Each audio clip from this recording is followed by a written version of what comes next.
కేంద్ర ప్రభుత్వం సేంద్రీయ వ్యవసాయానికి అధిక ప్రాధాన్యతను ఇస్తుందని రైతులు సాంప్రదాయ వ్యవసాయ అభివృద్ధి పథకాన్ని సద్వినియోగం చేసుకోవాలని త్రిపుర గవర్నర్ ఇంద్రసేనారెడ్డి రైతులను కోరారు.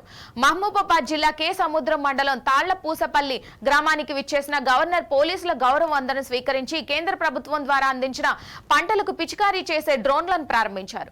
అనంతరం అరబిందో ఫార్మా సహకారంతో హైడ్రోఫోనిక్స్ పద్ధతిలో సాగు చేస్తున్న పసుపు పంటను పరిశీలించి సేంద్రీయ సాగుపై శిక్షణ కార్యక్రమంలో పాల్గొన్నారు.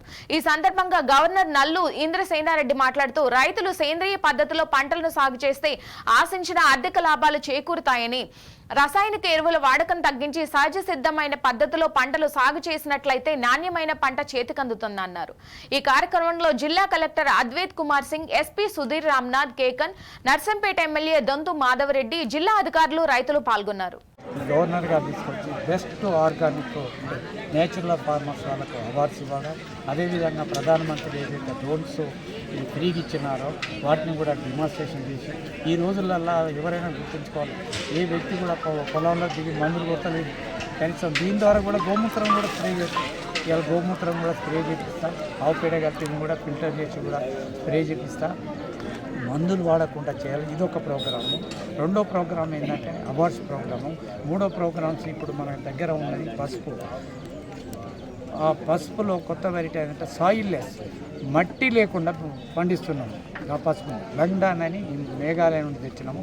ఆ మేఘాలయ వెరైటీలాడ 12% కర్కుమీన వచ్చింది. ఇది నిజంగా కూడా ప్రపంచంలో హయ్యెస్ట్ కర్కుమీన. దాన్ని మన దగ్గర కూడా పెట్టి చూసినాము. నేను అనుకుంటా 8 వచ్చినా కూడా గొప్పే మనకు, ఎందుకంటే మేఘాలయ ఉన్న వాతావరణము తెలంగాణలో ఉండదు కదా. కాబట్టి సాధ్యమంత వరకు మట్టి మీద కాక వేరే పండిస్తాం మాత్రం తప్పకుండా కొంత వస్తుంది. మళ్ళీ హార్వెస్టింగ్ రోజు పరీక్ష చేసినప్పుడు అందరినీ పిలిచి కూడా కేంద్ర ప్రభుత్వం అనేక కార్యక్రమాలు చేపట్టింది. సాయిల్ హెల్త్ కార్డ్ విషయంలో కావచ్చు, అదే రకంగా విత్తనాల యొక్క అభివృద్ధి, పశువుల యొక్క స్టాటిస్టిక్స్, వీటన్నిటిని కూడా చేయాలి.